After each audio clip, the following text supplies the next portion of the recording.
précise, insiste toujours avec Frédéric Bérard. 8h20, André, on va te souhaiter un bon début de semaine à Bérard, Fred? C'est clair qu'on y souhaite bon. Ouais? Ben oui, un bon début de semaine. Ben oui. On est élevé de même? OK. Oui, on reconnaît notre monde. Nous autres. C'est tellement bien élevé que c'est la première fois en 10 ans que vous me le souhaitez. J'étais pas là les premières années. Mais je n'ai pas dit que c'est de ta faute à 100%. Oui, OK, merci. Salut, Fred. Salut. Ça a bien été le salon vendredi à Québec? Oui. Oui, OK. Correct. C'est correct, mais... Pas trop souvent. Je sais que tu as le goût de parler de Paul Saint-Pierre Plamondon et du congrès des péquistes en fin de semaine, mais d'abord, je veux t'entendre sur ce qu'on a vu en fin de semaine du côté de l'Iran, Israël, plus précisément. Tu sais, quand ça, je disais à André tantôt et aux auditeurs, quand il y a une constance au niveau des combats, on vient qu'on regarde même plus, là, on vient qu'on banalise. Puis, alors que là, quand il y a escalade, on fait comme « oups ». Et il y a eu escalade, il y a de l'inquiétude un peu, là, matin. Là. Ben, je veux dire, c'est pas tant surprenant. Hein? Et là, qu'on se comprenne bien, là, je veux pas jouer au jeu de dire c'est la faute de, là. Mais les États-Unis ont laissé Israël faire les oufs depuis plusieurs mois. Puis à un moment donné, il y en a qui commencent à se tanner. Puis l'Iran, je ne sais pas si vous êtes au courant, là, mais c'est pas nécessairement un petit joueur non plus. Ouais. Puis il y a toute la question qui se pose, j'ai revérifié encore en fin de semaine, parce qu'il y en a qui disent qu'ils ont la bombe nucléaire, d'autres disent que c'est pas clair. Mm-hmm. Puis ça, puis ils ont dépassé les réserves d'uranium permises. Habituellement, ça, c'est pas pour faire de la tarte aux pommes. C'est ça. Oui, écoute, je te dirais qu'on pourrait entrer en guerre, honnêtement. Puis si c'était le cas, ça pourrait péter sur un moyen temps parce que ça va pas se limiter au Moyen-Orient. Puis faut pas que tu oublies non plus que les États-Unis sont à Taïwan, que la Chine est tannée, qui s'envoie des messages depuis maintenant 6-8 mois, sinon un peu plus. Puis je t'ai parlé du Salvador. Tu te rappelles quand j'étais là? Tu vas me dire, c'est quoi le rapport avec le Salvador? Tu te rappelles que je t'ai expliqué que la Chine était rendue les 2 pieds bien posés au Salvador. Elle a payé, par exemple, la plus grande prison du monde. Elle a payé la plus belle bibliothèque que j'ai vue de l'extérieur. Mm-hmm. L'argent américain ne rentre plus ou à peu près. En fait, il est encore là, mais il perd de la valeur au profit des bitcoins encouragés par la Chine. Pourquoi la Chine a débarqué au Salvador, un petit pays d'Amérique centrale?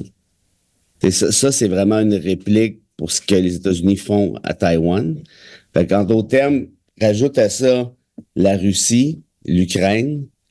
Je trouve que si on jouait à risque, là, ça s'en va d'un drôle de bord, mettons. Et les Iraniens, ils les ont dans le derrière, visiblement, les Américains, là, ça scandait des La réalité, c'est que les Américains ont peur des Iraniens. Ouais. Parce que s'il y a de quoi qui pète avec les Iraniens, ça pète avec les Russes aussi.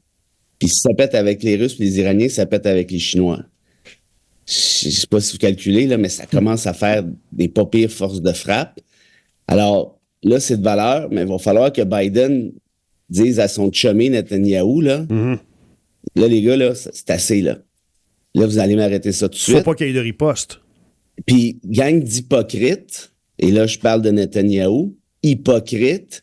Il y a eu une résolution de l'ONU qui allait dire ça prend un cessez-le-feu now. Netanyahou, il a levé son doigt du milieu. Je continue. Et là, quand l'Iran est allé donner des claques en fin de semaine, qui c'est qui s'en va broyer à l'ONU? Il va y avoir une rencontre extraordinaire du Conseil de sécurité, Netanyahou. C'est parce qu'écoute-moi bien, mon petit pit, là. L'ONU, ça joue pas juste d'un bord, là. Ça joue des deux.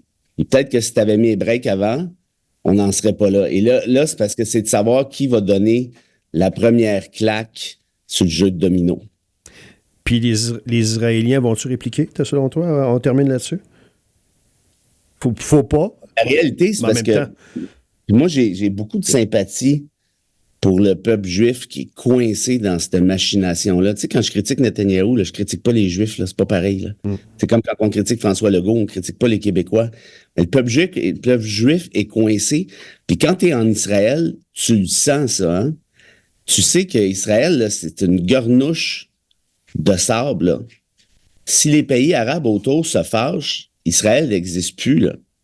C'est ça la vérité. Donc, en d'autres termes, puis je te le dis depuis le début du conflit, si tu te souviens bien, tant et aussi longtemps que les États-Unis vont appuyer Netanyahou va faire le cow-boy. Le jour où les États-Unis vont dire, là, ça va faire, ben ça va faire. Donc, la réalité, c'est que les États-Unis n'ont pas mis les freins à Netanyahou.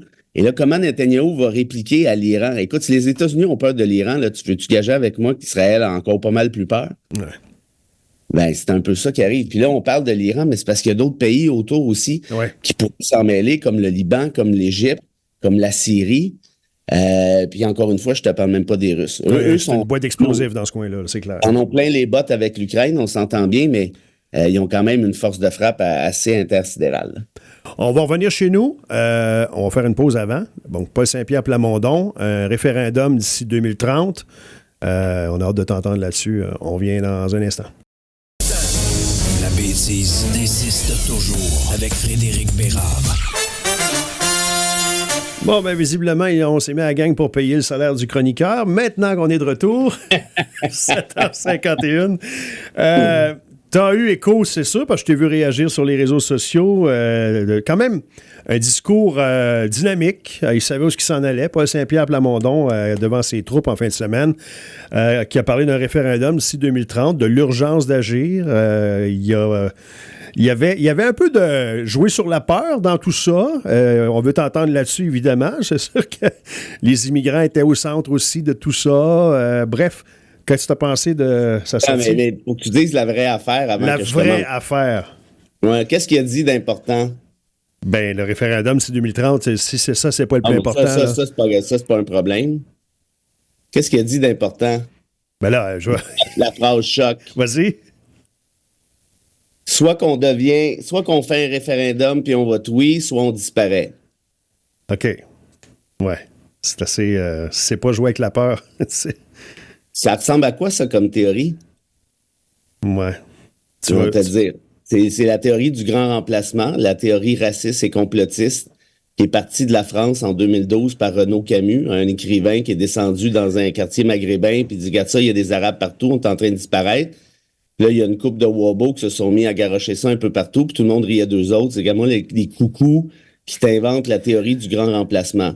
Il s'est quand même repris plus tard en disant qu'on devait ça, entre autres, aux nombreux immigrants qui ont façonné le Québec. Ah, ouais, trop tard. OK, trop tard. Je suis désolé, là. Mais Plamondon, c'est un gars intelligent, mais moi, ça fait longtemps que je vous le dis, c'est une guidoune.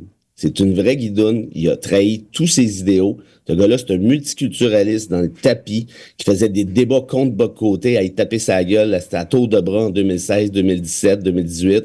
Puis là, il a voulu il a voulu gagner la dernière chefferie du PQ.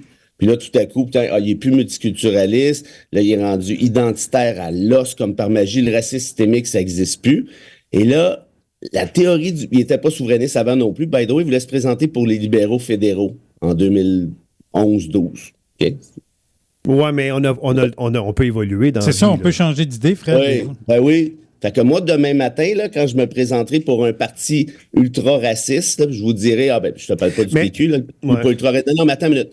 Si demain matin, je me présente dans un parti qui dit exactement le contraire de ce que je vous dis depuis 10 ans, je vais vous dire, c'est parce que j'ai évolué, les gars.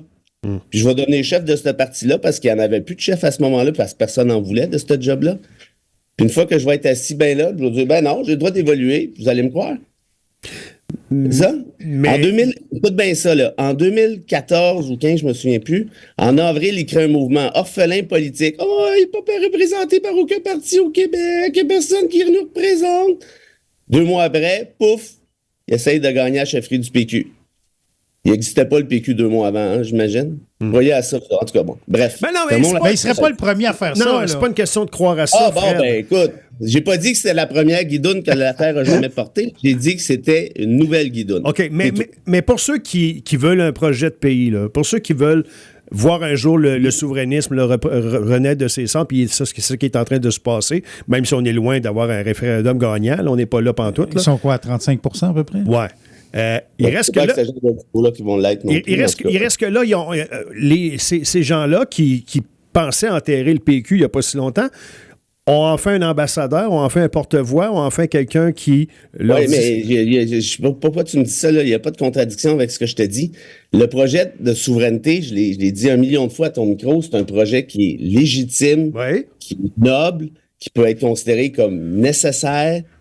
Moi, je trouve, j'ai toujours trouvé que c'est un projet qui est tout à fait logique pour une nation comme la nôtre. Je dis pas qu'il faut nécessairement voter oui, mais c'est un projet qui tombe sous le sens à plusieurs niveaux. Reste à savoir, on veut-tu le faire ou pas le faire, là, ça, c'est un autre débat. Mais la question, c'est pas ça non plus. La question, c'est de savoir comment tu veux le vendre, ton projet. Si tu essaies de me vendre ton projet en disant qu'on va disparaître autrement, mais sais-tu quoi? C'est pas vrai. Mathématiquement, c'est faux. Ça tient pas la route. Tout le monde le sait. Tout le monde. Tous les scientifiques de sciences sociales vont te le dire. La théorie du grand remplacement en France, elle a été démontée de toutes pièces. Ça ne tient pas la route mathématiquement. Les Français ne sont pas en train de se faire grand remplacer, puis les Québécois, revenons ici, non plus. Regarde comment vous avez la mémoire courte. Ils vont dire, comme j'ai le trou, des fois, vous êtes des poissons rouges. Tu parles pas de nous autres, là. En partie, oui. Je l'ai inclus dans l'aquarium. Il nous met les deux dans le bocal. Dans le bocal, ah ouais. De quoi on a parlé la semaine passée, puis je disais, rappelez-vous de ça, là. C'est drôle, un matin, hop, poisson rouge, tout oublié. L'étude de l'OQLF, elle t'a dit, le français est en hausse au Québec. Oui, Fred. Bon, une semaine après, on va disparaître. Ben oui, mais c'est ça. Mais c'est pas moi qui a fait ce discours-là. Là. Ça ne l'a pas empêché, justement. J'ai pas dit que c'était toi. Non, mais ça ne l'a pas empêché, en fin de semaine, d'exciter ses troupes avec ça. Parce qu'il sait qu'il y a une gang de poissons rouges au Québec. C'est ça la vérité. Il dit, je vais leur dire qu'ils vont disparaître, puis les nonos, ils vont le croire. Alors qu'une semaine avant, il y a une étude sérieuse, basée sur 6 ans, qui se démontre que le français est en hausse. Non, c'est pas ça qu'on veut. C'est-tu nono, c'est de vouloir se faire dire ce qu'on veut entendre? Parce qu'il y a beaucoup de... Si vous voulez vous faire dire que vous allez disparaître alors que c'est pas vrai, c'est nono rare, là. Je sais pas pourquoi vous voulez vous martyriser comme ça, puis vous voulez stresser pour des affaires qui n'existent pas. C'est pas une question de se martyriser, c'est de vouloir se mobiliser, c'est de vouloir se trouver mais tu peux mais c'est ça que je te dis. Là, ma sortie de ce matin, c'est pas une sortie contre le projet souverainiste, bout de Christ. C'est une sortie contre la bullshit. C'est pas pareil. Ouais. Au terme. Puis là, c'est là qu'il est en train de se planter, Plamondon. Je te le dis, là, parce que là, sa théorie du remplacement qui est spinée par Bock-Côté à Journée longue dans le Journal de Montréal, tu sais, c'est même pas subtil, là, ces ramifications-là.